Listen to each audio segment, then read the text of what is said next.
Começa agora o podcast Agro e Prosa com o jornalista Divino Ronaldo. Esse podcast tem por objetivo falar do agronegócio de um jeito descontraído, fácil e descomplicado. Com vocês, Divino Ronaldo e o Agro e Prosa. Mercado Agrícola. Por quem conhece do assunto. O consultor de mercado Enio Fernandes. Caríssimos e caríssimas, como consultor de mercado na área de milho e soja, um dos nossos desafios é tentar antecipar movimentos futuros, tentar antecipar tendências. Mas esta análise não se pode basear em feeling, você precisa ver dados. E com dados na mão, aí sim, tentar entender as movimentações do mercado. Estou abordando esse tema de antecipar tendência, pois os dados me mostram com clareza uma grande transformação que o mercado de trabalho está passando. As mulheres estão construindo um futuro promissor. Elas estão investindo pesadamente na sua educação. Hoje, nas universidades, a maioria dos cursos é amplamente dominada por mulheres. Na pós-graduação, a presença da mulher cresce constantemente. E a maioria? Existem alguns cursos onde as mulheres ainda não são maioria, como engenharia civil, engenharia agronômica e veterinária. Entretanto, até mesmo nesses cursos, o número de estudantes femininos está crescendo diariamente.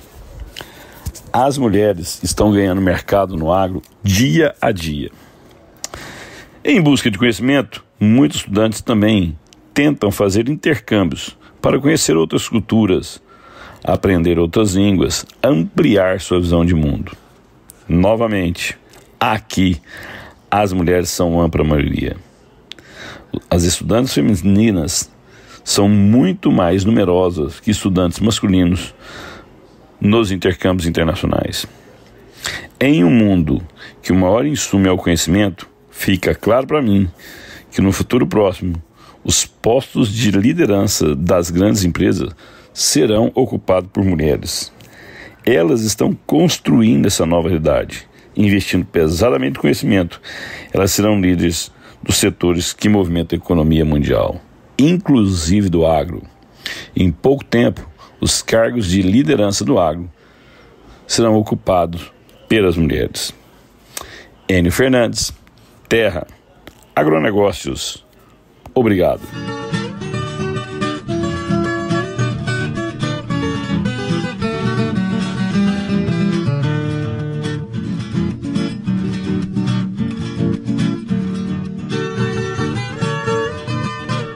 O meu entrevistado de hoje será Juliano Kubica, que é gerente de operações da Fider Pescados. E o tema da nossa entrevista será Tilápia brasileira é desejada no mundo.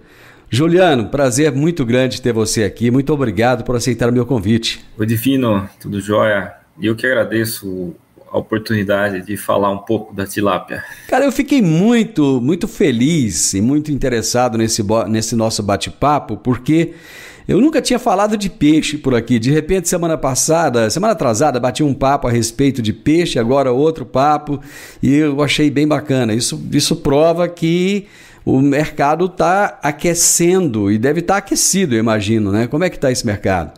O Brasil, ele vem há alguns anos já ganhando passo a passo espaço, né, e crescendo a produção de pescados cultivados e principalmente de tilápia, que hoje já beira ali 70% do que se produz no cultivo.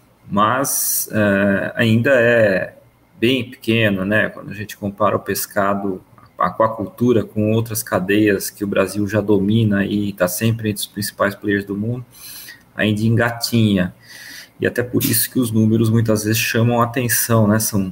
A tilápia traz números nos últimos anos, crescimentos que passam de 2 dígitos, e isso chama muito a atenção, apesar de todo o cenário atual, que não é nenhuma mil maravilha, né? Muita gente olha e fala, nossa, esses caras estão nadando de braçada, né? É um termo atual, mas os custos bem altos também, acho que a gente vai entrar nesses assuntos à frente, né? Enfim, mas vem crescendo bastante, sim. Legal, cara. Me fala um pouquinho sobre a Feeder Pescados. Pelo que eu percebi, é uma empresa muito grande. Gostaria de conhecer um pouco a respeito dessa empresa. A Feeder pertence ao grupo MKSAB, que já é quase centenário, já está na direção aí do centenário, completa 94 anos. Mas tem a Feeder como um dos filhos mais novos, né? É um grupo que investe em diversos tipos de negócios, principalmente relacionados à nutrição animal, distribuição, e a Feeder vem desde 2009, né? Começou com a criação de pescados, depois disso construiu uma indústria frigorífica e hoje atua aí como um dos principais players na produção e industrialização de tilápia no Brasil. É o principal player dentro do estado de São Paulo, né? Um dos principais do Brasil. E, enfim, e se destaca pela característica do próprio grupo de ser um projeto muito pé no chão, né? Muito calçado, toma decisões muitas vezes buscando produtividade, sempre fala aqui, né? Nenhuma objeção em ser o maior, mas sempre desejando ser o melhor naquilo que fazemos. Então, amparada pelo grupo MKSAB, já com mais de 10 anos na atividade, e hoje um importante player dentro desse mercado no Brasil, apesar de que são volumes ainda, quando comparados aos volumes principalmente de suínos, bovinos e aves, ainda pequenos, e eu tenho o privilégio de estar aqui já há quase 3 anos liderando esse projeto que me enche de orgulho. Cara, você mesmo falou aí que é um dos maiores projetos, né, de produção de tilápia do Brasil.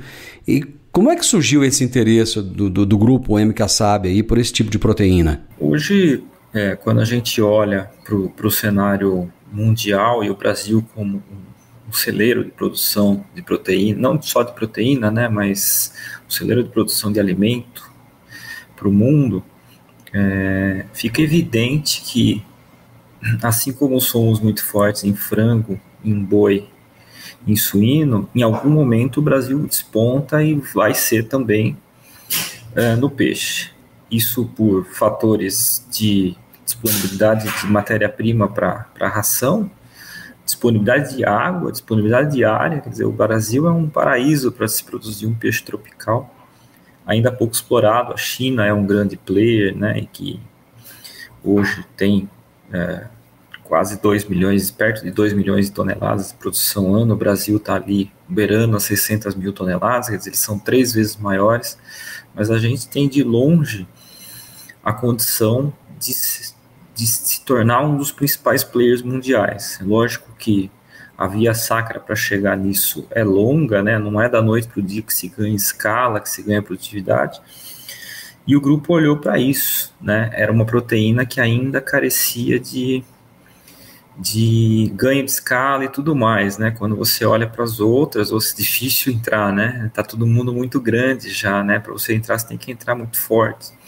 E para o peixe, não, né? Hoje a Feeder já tem um projeto a gente chama de projeto, né? Mas uma produção implantada que dentro de uma proteína que tem um ciclo de produção longo, né? Entre um alevino nascer, uma larva de tilápia nascer e sair e ficar pronta e ir para o prato, leva mais de 1 ano.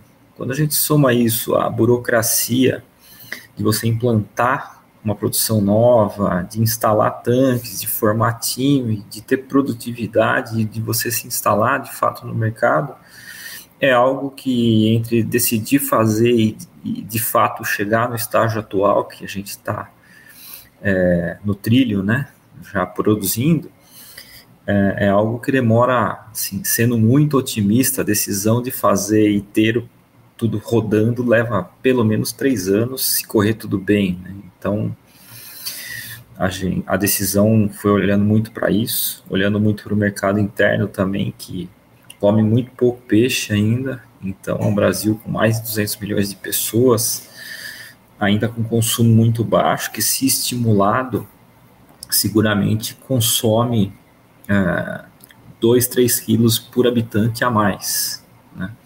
Então, a gente quase que tem a necessidade de dobrar a produção de peixe só para mercado interno, uma virtude que outros players da América Central não têm, né? Eles não têm grandes produtores hoje, por exemplo, a Colômbia, a própria Costa Rica, eles não têm mercado interno. Então, são obrigados a mirar só a exportação. O Brasil não. A gente tem aqui, tanto que hoje, recente a exportação de tilápia brasileira, porque o mercado interno absorve quase que toda a capacidade de produção e ainda importa muito pescado. Ô Juliano, vocês exportam para 7 países, incluindo os Estados Unidos, que é onde você está. Eu estou batendo um papo com o Juliano, gente, eu até esqueci de falar, o Juliano está lá nos Estados Unidos e eu estou conversando com ele aqui.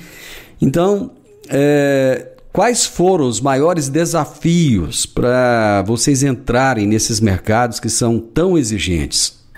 São 7 países, principalmente porque nós temos uma fábrica de farinha e óleo de ponta, que realmente é a vanguarda de qualidade de produto. Então a gente consegue exportar principalmente a farinha de tilápia, que acaba indo para N mercados, né? Venezuela, Sri Lanka, enfim.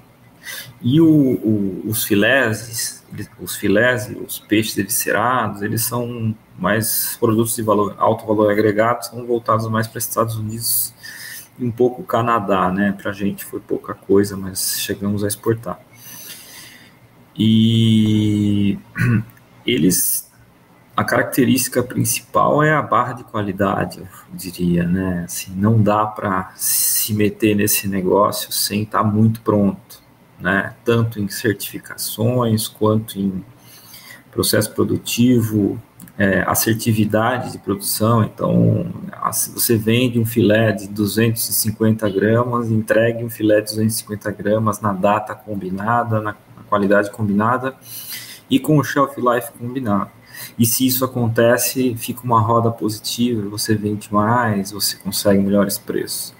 Mas não entre errado, porque as exigências são grandes, né? Então, uma devolução em outro continente, ela é catastrófica, né? Não pode acontecer, né? Não dá para correr esse risco. Então, e a feeder Aimica, sabe, tem isso no DNA, né? Entrega aquilo que promete e acaba sendo a fome com a vontade de comer quando é exportação. A gente teve um certo marasmo, eu diria, para começar a entrar, porque coincidiu com um estouro de fretes internacionais, né? Durante a pandemia, mesmo hoje, ainda são caros, mas já estão em patamares mais baixos. E a gente começa a ficar apto a brigar com o mundo, né? Não é só olhando o Brasil. E para entrar nesses mercados, a barra realmente é alta. Eu vou para o intervalo, já eu estou de volta, rapidinho. Agro e Prosa, falando do agronegócio de um jeito descontraído, fácil e descomplicado.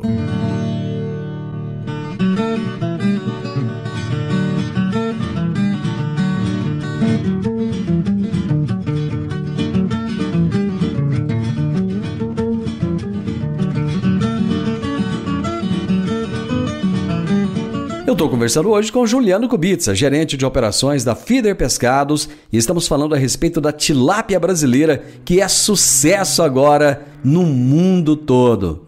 Ô Juliano, você falou da questão da tilápia não ter sabor, não ter gosto, né? Quer dizer, você dá o gosto que você quiser. Eu não sei se isso vai responder a pergunta que eu vou te fazer agora, se tem outros fatores, mas por que a nossa tilápia é tão apreciada lá fora? Quando a gente olha para o maior player do mundo, que é a China, né, eu não preciso explicar muito, não conheço pessoalmente, mas tem toda uma questão da forma como é produzida, da rastreabilidade, todos os controles que se faz sobre isso. O Brasil é de longe referência nessa questão para quem é devidamente habilitado a gente faz análise de tudo que se pode imaginar, né? Metais pesados e por aí vai. Nosso produto é garantido com bastante rigor, né? Rastreabilidade, questão do meio ambiente, né? Sustentabilidade e, por fim, o produto. A tilápia, quem nunca ouviu falar de peixe de rio com gosto de barro, né? É porque nunca... Mas é comum, todo mundo conhece. Me perguntam muito, inclusive, se a tilápia come barro, né? E não come. Mas ela come, ela tem a capacidade de pegar as algas que tem na água, filtrar e comer. E a alga tem uma substância chamada geosmina, né, que gel vem de terra mesmo, que impregna na gordura e dá gosto de terra. E a nossa qualidade de água no Brasil é muito boa, principalmente nos reservatórios de hidrelétrica, a gente consegue produzir sem ter esse problema. Então, consegue vender uma tilápia que a gente garante que não tenha o gosto de barro, que é conhecido como off flavor, né, que é o sabor fora. É lógico que se for cultivada num tanque escavado e não tiver cuidado com essa questão da alga, ela pode ter sim, né? Tem que tomar cuidado, né? Não é porque fez no Brasil que não tem. Tilápia de pesqueiro no Brasil, eu que sempre gostei de pescar, eu até achava que quando era jovem, né? Mais jovem, né? Não me acho velho, mas tinha um gosto, né? E aquilo, com o tempo eu descobri que não precisava ter. Mas lá no pesqueiro a água era toda esverdeada, elas comiam a alga e a gente come o peixe. Tinha um gosto, não é nada que faça mal, mas a tilápia pode ter gosto de barro e isso prejudicou muito a imagem da tilápia por muito tempo. Porque antigamente ela era pescada no lago de Guarapiranga, em São Paulo, principalmente a tilápia que ia no Ceasa de São Paulo. E essa tilápia vivia de alga, né? Ninguém tratava delas, né? Então ela tinha gosto de barro. Isso ainda hoje é muito lembrado. Muita gente ainda não gosta de peixe. Ou falar, não come tilápia porque tem um gosto ruim, né? Na verdade, se come uma tilápia boa, tem criança que acha que é frango, até, né? De tão leve que é. Vocês exportam também escamas e peles de peixe. Esses produtos são utilizados para quais fins? Principalmente colágeno, indústria de colágeno. Tem alguns trabalhos no Brasil já voltados para a gente ter uma exploração no Brasil, mas ainda não nada em escala. Para fazer gelatina, né? A gelatina do peixe, ela faz uma gelatina daquela para ser usada na indústria farmacêutica que é considerada muito boa. Então, hoje, quem tem condição tem feito a exportação da pele. Tem um trabalho muito bacana no Brasil também para queimadura, né? Não só de humanos, eu já vi bastante coisa dos animais que estão em áreas de queimada e utilizaram a pele de tilápia com bastante sucesso. Acho que isso é algo que tem que tirar o chapéu, né? Para quem faz e agora não tem escala para consumir tanta pele assim, né? Então, a indústria do colágeno realmente ela é hoje o canal e eu imagino que com tudo que está acontecendo, muito em breve deve ter exploração desses itens no Brasil. Hoje a gente não tem, então a gente exporta principalmente para Taiwan, Indonésia, esses itens de subprodutos. Vocês estão instalados no interior de São Paulo, na cidade de Rifaina. Por que vocês escolheram esse local para se instalarem? Rifaina reúne algumas características interessantes para o cultivo do peixe, né? A temperatura da água lá, né, a mínima que a gente tem, normalmente a mínima é de 21, 22 graus, o que a tilápia aceita bem, né? Em regiões mais ao sul do Brasil, o frio é bem intenso, então isso atrasa ou mesmo fica estagnado o cultivo por um período do ano. Rifaina também tem uma malha rodoviária muito boa, né? A gente está ali perto do Rio de Janeiro, Goiás, Minas Gerais e São Paulo, que é o nosso maior mercado, por questões tributárias, né? O Brasil também tem um desafio tributário. E também relativamente perto, não dá para dizer que é perto, mas são 400 quilômetros de aeroporto, grandes aeroportos internacionais, o que nos coloca também com uma vantagem competitiva muito boa frente a todas as produções de tilápia que tem no Brasil hoje. E é lógico que a oferta de água, que é a base, né? Se não tiver bastante água, não dá para fazer peixe. E a gente está ali no reservatório do Jaguara, são 750 mil metros cúbicos de água por segundo passando, então uma capacidade produtiva espetacular. Recentemente vocês promoveram um festival de tilápia lá em Rifaina, né? Qual foi o objetivo desse festival?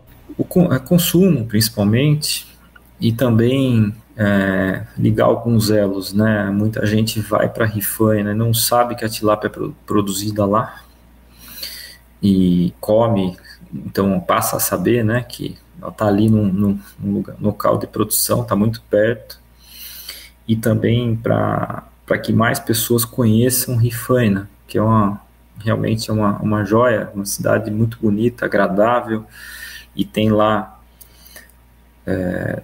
no festival, são cerca de 20 restaurantes, né, que são muito voltados ao turismo, e por ser uma cidade que beira o rio, né, eles chamam até de praia, muita gente que vai para lá, vai com o intuito de, lógico, como se fosse passar um final de semana na praia, e na praia come peixe.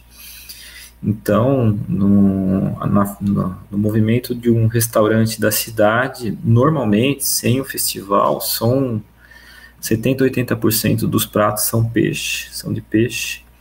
Só que muita gente, como não sabia o que era, a produção era ali, a gente resolveu estimular os próprios estabelecimentos a produzirem pratos novos e divulgar isso mais para que as pessoas tenham acesso, né? Tem lá todo o material de informação, um vídeo mostrando o processo produtivo, toda a sua sustentabilidade, rastreabilidade, e acabou que foi bem legal. Veio bastante gente da região, Ribeirão, Franca, Uberaba, procurando, né, os pratos do festival.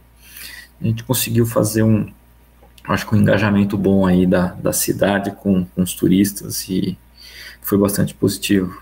Então o objetivo foi atingido. Foi, já estamos pensando no segundo já. Legal. Já estamos preparando aí bastante ideia. Juliano, eu acho que eu vou até passar a comer mais peixe depois dessa nossa conversa, viu? Foi muito bom, cara, eu gostei. No mínimo 12 quilos por ano, você tem que comer. Eu acho que eu tô longe disso aí, viu? Eu tô longe. Mas eu adorei a nossa conversa, foi um bate-papo muito gostoso, você explicou assim de uma forma bem didática, bem legal. Muito obrigado e estamos aqui à disposição. Eu que agradeço a oportunidade, Divino, e também estamos à disposição para que você nos visite pessoalmente quando puder. Você ouviu o podcast Agro e Prosa. Se gostou, compartilhe, recomende e nos siga nas diferentes plataformas de podcast.